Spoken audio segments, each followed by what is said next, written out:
belajar macam mana mengenali, identify apa yang akan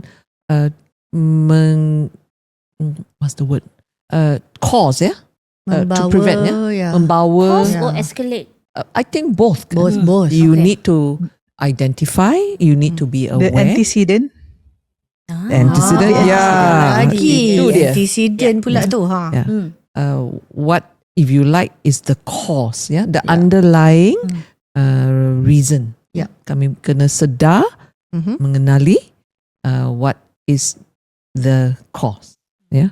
Aside from that, be aware keadaan kesekitaran.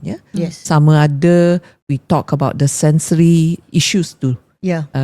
The noise level ke, bukan only noise level, the pitch, things like that. And we sensorially lights, apa yang akan trigger. We talk about the sensory irritation actually, yang mungkin dalam kadar yang tak sama how the body react or how the system, our body respond. What we want is to train ourselves to recognize how to respond. So respond suggestnya calmer lah. Tapi kalau reaksinya dia mungkin akan terbesar, it may explode. So